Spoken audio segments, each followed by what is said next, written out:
जय हिंद दोस्तों, facets of UPSC में आपका स्वागत है। मेरा नाम है अंकित। दोस्तों, हाँ, मुझे कॉमन कोल्ड हो गई है, इसलिए वॉइस बदली हुई लग रही है।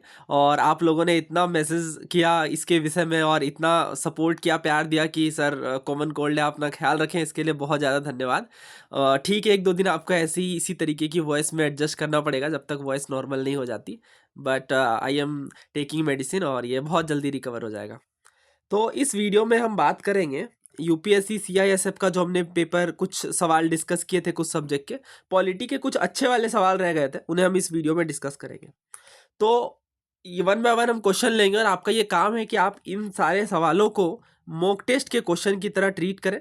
जैसे मॉक टेस्ट में हम पहले क्वेश्चन लेते हैं, हम आंसर देने का प्रयास करते हैं और कई बार स्किप भी करते हैं और उसके बाद अपना स्कोर चेक करते हैं। सेम आपको वैसे ही करना है। जितने भी सवाल आएंगे यहाँ पे काउंट कर लीजिएगा आप, और आपको कमेंट बॉक्स में स्कोर बताना है। ये एक्सरसाइज आपको बहुत ज़्यादा हेल्प करेगी प्रीलिम्स तक। देखिए, प्रीलिम्स में जो मेन गेम है ना, वो क्वेश्चंस लगाने का है। जो जितने ज़्यादा सवाल लगा के जाएगा उसकी उतनी ही ज़्यादा अप्रोच डेवलप हो जाएगी। और सवाल भी इररेलेवेंट वाले नहीं कि सवाल के नाम पे कुछ भी लगाए जा रहे हैं। प्रीवियस ईयर वाले पहले ख़त्म करिए। और बहुत सारे लोग पूछते रहते हैं, सर मॉक टेस्ट दे या नहीं दे, तो कितना दे और किस तरीके का मॉक टेस्ट दे, किस इंस्टीट्यूट का दे। तो कुछ बातों को लेकर के मैं पहले क्लियर कर दूं। देखिए, प्रीवियस ईयर क्वेश्चन जो है, इन्हें आपको कंप्लीट करने में अच्छा खासा वक्त लगेगा। अगर आपने नहीं कवर करा है, जैसे सिविल सर्विसेज के, अगर आप एटलीस्ट 30 सालों के क्वेश्चन कवर करेंगे तो काफ़ी सारे क्वेश्चन हो जाते हैं। Even NDA, CDS, CAPF, CISF और इन सब सवालों को जब आप मिला देते हैं तो आप देखेंगे लास्ट 5-7 सालों में ही काफ़ी सारे क्वेश्चन आपके सामने निकल करके आ जाते हैं, जिनमें अच्छा खासा वक्त जाएगा कवर करने में। तो पहले आप इन सबको तैयार करें, और इसके बाद अगर समय बचता है और आपको लगता है, लेट सपोज आपका इकोनॉमिक्स थोड़ा वीक है, तो इकोनॉमिक्स के अलग से क्वेश्चन लगा लीजिए। ठीक है, वैसे ही आपको करना है। ऐसा नहीं कि बस क्वेश्चंस लगाने हैं और रेंडमली मॉक टेस्ट के उठा करके लगाए जा रहे हैं, उसका फायदा नहीं होगा। और अगर आप मॉक टेस्ट भी दे रहे हैं तो एनालिसिस पे फोकस करें, है ना। उस क्वेश्चंस के जो आंसर है उससे कहीं ज़्यादा जरूरी है कि आप समझ पाए क्वेश्चन किस तरीके का था, और अगर इनसे क्वेश्चन अगर आपका गलत हुआ है तो आगे चल के फिर वो गलत ना हो, पैटर्न को आप समझ पाए। चलिए बढ़ते हैं। फिलहाल पहला सवाल देखिए, आसान सवाल है, बेहद आसान सवाल। मैंने पहला सवाल लिया है, ये आपका गलत नहीं होना चाहिए। आपसे पूछा जा रहा है कि किस स्थिति में जो सैलरी और एलोवेंसेस है, किनके, जो स्टेट अफेयर्स से कनेक्शन में है। ठीक है, बेसिकली जो है स्टेट से, यानी हमारे देश से एसोसिएटेड जो पर्सन है, उनके सैलरी और एलोवेंसेस की बात की जा रही है। तो रिड्यूस यानी कम होगी सैलरी किस केस में? फाइनेंशियल इमरजेंसी के केस में सैलरी घटाई जा सकती है, इंटरनेशनल डिस्टरबेंस के केस में, या अगर जो कॉन्स्टिट्यूशनल मशीनरी है, यानी संवैधानिक जो चीज़ देखने को मिल रही है, अगर वो फेल कर जाती है, या फिर पब्लिक मॉरलिटी अगर डिग्रेड कर जाती है।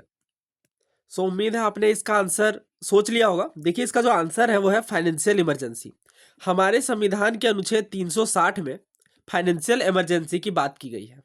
तो क्या है ये फाइनेंशियल इमरजेंसी?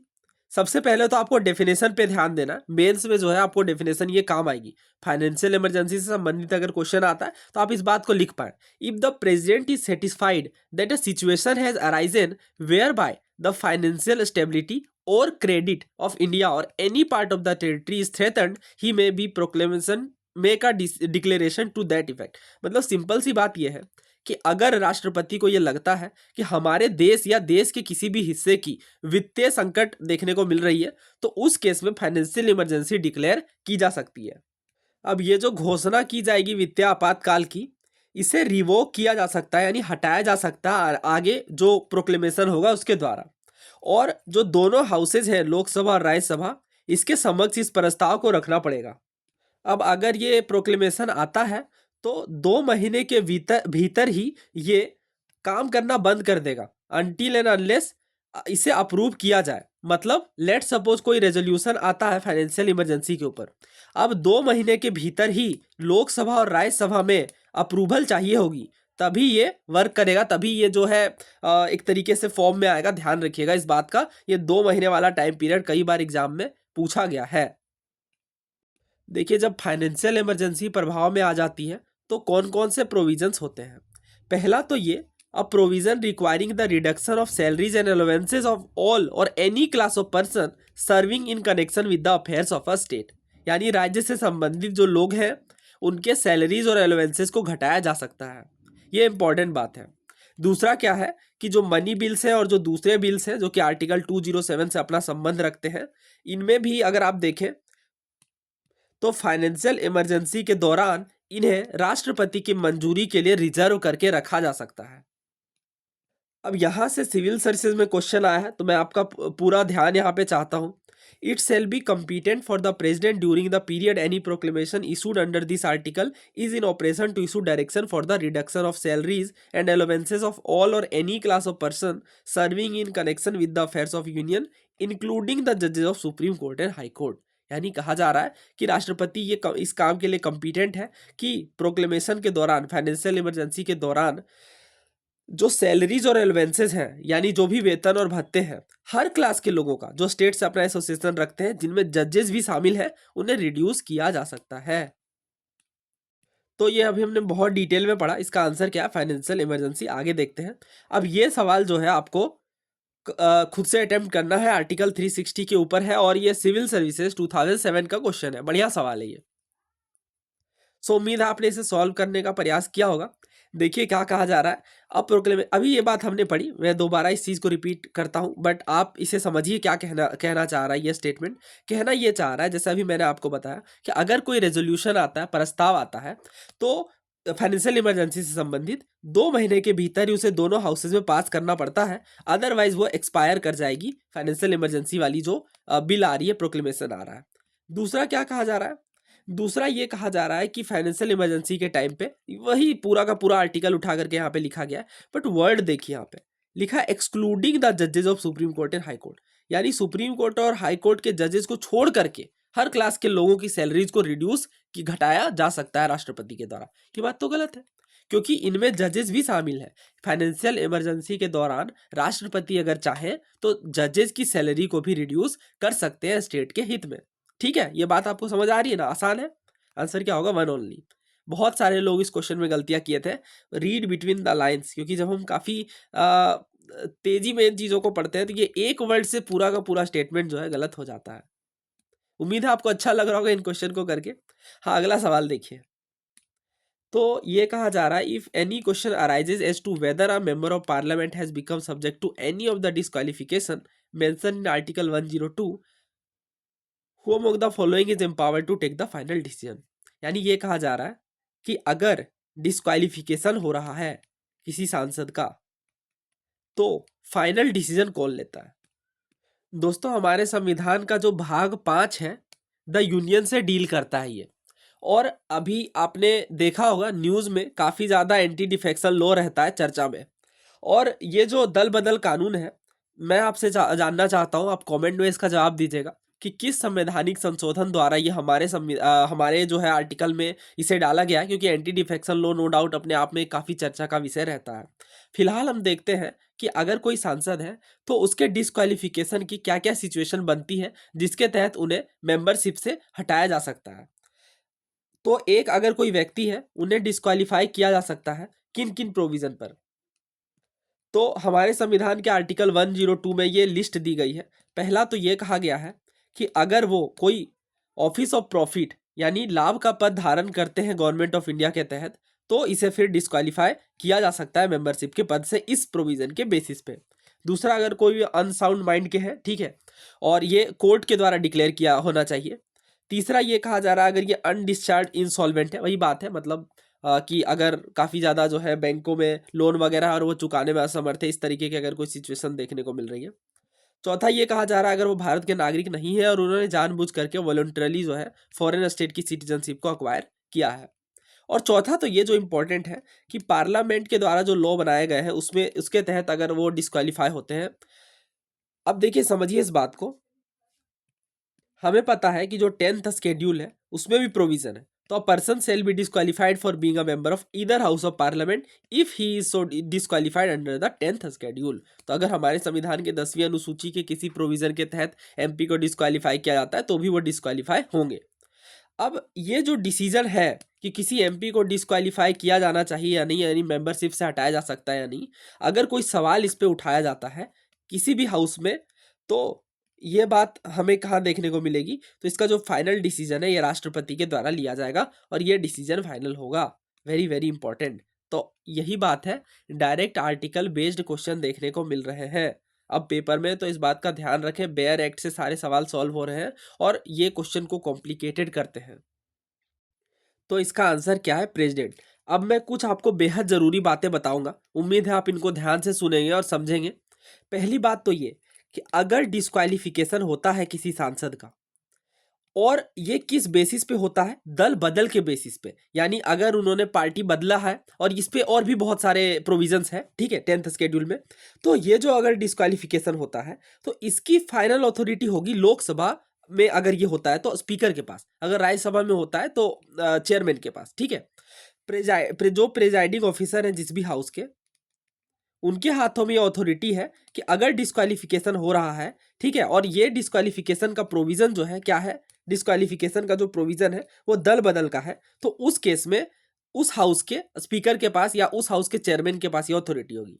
लेकिन आर्टिकल 102 में जो प्रोविजंस है, जिनमें हमने देखा कि वो अनसाउंड माइंड का अगर है या फिर और भी अगर कोई दिवालिया है, इन सब चीजों के आधार पर तब जो है प्रेसिडेंट के हाथों में होगी। बहुत बेहतरीन सवाल है ये, उम्मीद है आप दोनों के फर्क को समझ पाए होंगे। तो ये नोट डाउन कर लीजिए, मैं आपको फिर से समझा रहा हूं, देखिए। हाँ, डिस्क्वालिफिकेशन, डिस्क्वालिफिकेशन, ठीक है, तो इसमें आपका होगा प्रेसिडेंट, प्रेसिडेंट के हाथों में फाइनल अथॉरिटी रहेगी। बट एंटी डिफेक्शन के केस में हम क्या देखते हैं? एंटी डिफेक्शन, दल बदल के केस में प्रिजाइडिंग ऑफिसर के पास ये अथॉरिटी रहेगी। अब प्रिजाइडिंग ऑफिसर में कौन? तो लोकसभा के केस में चेयरमैन, और राज्यसभा के केस में सॉरी, लोकसभा के केस में स्पीकर, और राज्यसभा के केस में चेयरमैन। नाउ इस क्वेश्चन को देखिए, ये जो सवाल है ये CDS 2023 में, यानी रिसेंट के पेपर में पूछा गया है। अब क्वेश्चन में क्या कहा गया है कि अगर कोई सवाल है और वो सवाल संबंधित है कि अगर कोई मेंबर डिस्क्वालीफाई होना चाहिए या नहीं, किस बेस में? डिफेक्शन के बेस में। तो ये किनके द्वारा डिसाइड किया जाता है? क्या आंसर प्रेसिडेंट है? बिल्कुल नहीं। इसका जो आंसर है वो होगा, क्या होगा? The speaker of Lok Sabha. अच्छा, ऐसा क्यों? ऐसा इसलिए बिकॉज लोकसभा के केस में अगर डिस्क्वालिफिकेशन हो रहा है या नहीं, किस बेस पे? डिफेक्शन के बेस पे, यानी अगर कोई दल बदल की सिचुएशन देखने को मिली है, पार्टी में बदलाव किया गया है किसी पर्टिकुलर MP के द्वारा, ठीक है, तो उस केस में जो डिसीजन लिया जाएगा ये स्पीकर के केस में लिया जाएगा। बट अगर आर्टिकल 102 के तहत डिस्क्वालिफिकेशन होती है, और वो क्या क्या प्रोविजंस थे वो अभी हमने कवर किया, तब वो जो डिसीजन है ये प्रेसिडेंट के द्वारा लिया जाएगा। अच्छा, एक बात और यहां बता दूं कि अगर डिफेक्शन के बेस पे किसी मेंबर को डिस्क्वालीफाई करने का जो सवाल है, ये लोकसभा के स्पीकर के द्वारा डिसीजन लिया जाता है, और ये डिसीजन बाइंडिंग होता है। Very very important. Now next question देखिए। हाँ, और जितने भी डिस्क्वालिफिकेशन के ऊपर सवाल है वो मैं एक सेपरेट वीडियो में कवर करूंगा, बिकॉज काफी सारे क्वेश्चंस हैं। देखिए क्या कहा जा रहा है, राज्यसभा की एक्सक्लूसिव पावर क्या क्या है। अगेन आप वीडियो पोस्ट करिए, खुद से आंसर ट्राई करिए, आपको कमेंट में बताना भी है आपका क्या स्कोर रहा। पहला ये कहा जा रहा है कि मनी बिल को जो इनिशिएट करना है, यानी बिल को जो प्रस्तुत करना है, इसकी जो पावर है ये राज्यसभा की एक्सक्लूसिव पावर है, यानी केवल राज्यसभा के पास है, ठीक है, दूसरे किसी हाउस के पास नहीं है। दूसरा ये कहा जा रहा है कि अगर कोई स्टेट लिस्ट में कोई सब्जेक्ट है तो उसे नेशनल इंपॉर्टेंस का, यानी राष्ट्र के महत्व का ये है, इसे डिक्लेयर करना। तीसरा, प्रेसिडेंट को इम्पीच करना। तो हमें पता है कि जो प्रेसिडेंट की इम्पीचमेंट के प्रोसेस है इसमें लोकसभा और राज्यसभा दोनों भाग लेते हैं, तो केवल राज्यसभा की एक्सक्लूसिव पावर ये तो होगी नहीं। तो 3 जब हम हटाते हैं तो हमारे पास ऑप्शन बचता है B और D। अब हमें पता है कि मनी बिल के केस में जो शक्ति है वो केवल लोकसभा के पास है, राज्यसभा में मैक्स टू मैक्स 14 दिनों तक इस बिल को रोक के रख सकती है। तो पहला भी हो जाता है गलत, और जब पहला और तीसरा को हम एलिमिनेट करते हैं तो आंसर बचता है हमारा B, 2 ओनली। अब ये सवाल सिविल सर्विसेज 2022 में पूछा गया था, जिसमें आपसे लोकसभा की एक्सक्लूसिव पावर बतानी थी। पहला ये कहा गया to ratify the declaration of emergency. हमें पता है कि जो आपातकाल है उस केस में केवल लोकसभा के पास तो पावर रहती नहीं, राज्यसभा भी शामिल रहते हैं, तो पहला तो गलत है। दूसरा ये कहा जा रहा है to pass a motion of no confidence against the council of minister.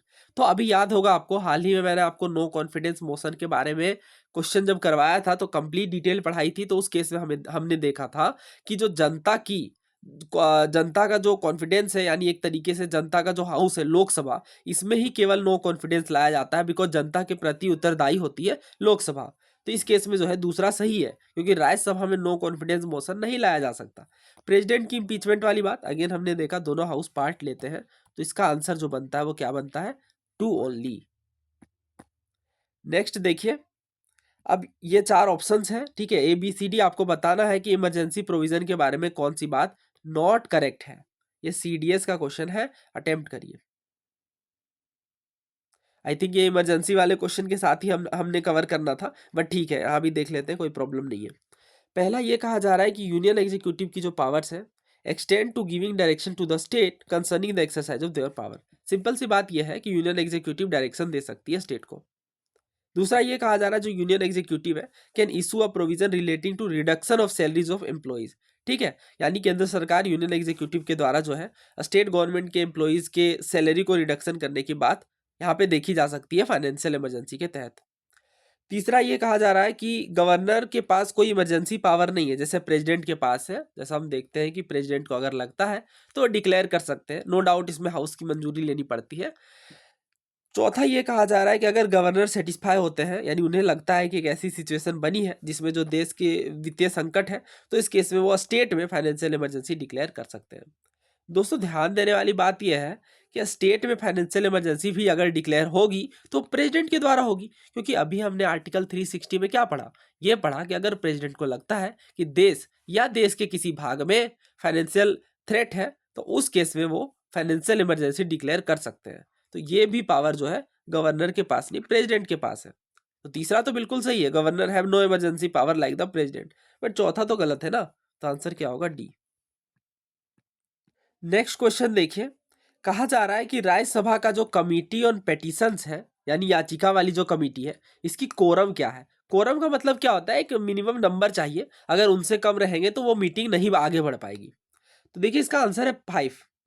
5 क्यों, तो राज्यसभा में जो कमिटी ऑन पेटिशंस है, जिस कमिटी का जो मुख्य काम है वो जो पेटिशंस वगैरह आते हैं राज्यसभा में, यानी जो याचिकाएं आती हैं उन पर विचार करना, ठीक है, और रिपोर्ट वगैरह बनाना, प्रस्तुत करना।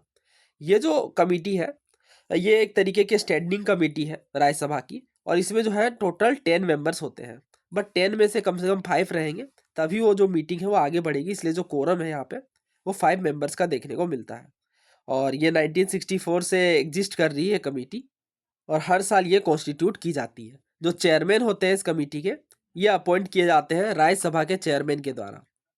ये ध्यान रखिएगा, न्यू है, मतलब पहले एग्जाम में नहीं पूछा गया है कमिटी, तो पूछा जा सकता है अपॉइंटेड बाय राज्यसभा चेयरमैन, क्योंकि आप पहले भी देखेंगे तो पहले भी कमिटी के ऊपर काफी सारे सवाल यूपीएससी में पूछे गए हैं। कोरम क्या है, 5। आगे बढ़ते हैं। तो ये तो बहुत आसान सवाल है, आपसे पूछा गया है कि प्लानिंग कमीशन को नीति आयोग से कब रिप्लेस किया गया, 2014, 15, 16 या 18। तो ये आपका होमवर्क है, ये आप कॉमेंट में बताएंगे। नेक्स्ट क्वेश्चन देखिए, 8th शेड्यूल में कौन सी भाषा शामिल नहीं है, बोडो, मैथिली, संथाली और लद्दाखी। तो देखिए इसका आंसर क्या है, लद्दाखी। हमारे संविधान की जो 8वीं अनुसूची है इसमें 22 भाषाएं हैं, ठीक है। अब ये जो 22 भाषाएं हैं इनमें लद्दाखी शामिल नहीं है। वैसे लद्दाख अभी बहुत ज़्यादा न्यूज़ में है, ठीक है, और क्यों है ये हम सबको पता है, सोनम वांगचुक जी के द्वारा जो प्रोटेस्ट, जो एक तरीके से नो डाउट बहुत, हालांकि इन्होंने फाइनली 21 दिनों के बाद जो है अपनी हंगर स्ट्राइक को रोक दी है। हाँ, अब नेक्स्ट क्वेश्चन देखिए। हाँ, तो इस क्वेश्चन के बारे में हमने बात करी। अब देखिए ऐसे सवाल बहुत सारे पूछे गए हैं, 8th शेड्यूल के ऊपर काफ़ी सारे क्वेश्चन देखने को मिले हैं, तो वन बाय वन हम उन्हें कवर करेंगे। ये क्वेश्चन है, इसके बाद ये मैं आपको याद भी करवा दूंगा कौन कौन से सवाल जो है अमेंडमेंट के द्वारा जोड़े गए हैं, यही आपसे ज़्यादा पूछते हैं। जैसे लास्ट ईयर अगर आप देखोगे तो आपसे पूछा गया था कि जो सिंधी है इसे किस स्केड्यूल में जो है जोड़ा गया, ऑब्वियस सी बात है 8th शेड्यूल में। अगला सवाल देखिए, पूछा गया है कि 8th शेड्यूल में कौन सी भाषा को 1967 में जोड़ा गया था अमेंडमेंट के द्वारा। तो सबसे पहला जो अमेंडमेंट हुआ 8th शेड्यूल में वो 21st अमेंडमेंट था, जिसमें सिंधी को जोड़ा गया। इसके बाद 71st अमेंडमेंट आता है और इसमें कोंकणी, मणिपुरी और नेपाली इन 3 भाषाओं को जोड़ा गया। 21 प्लस 71 कितना होता है, 92। तो 92 में 4 भाषाओं को और जोड़ा गया, बोडो, डोगरी, मैथिली और संथाली। ध्यान रखिएगा इसे। तो आपसे पूछा गया 1967 में जो है किसे जोड़ा गया था अमेंडमेंट करके, तो ये 21st अमेंडमेंट वाला जो है यही 1967 में आया था, तो इसमें सिंधी को जोड़ा गया था।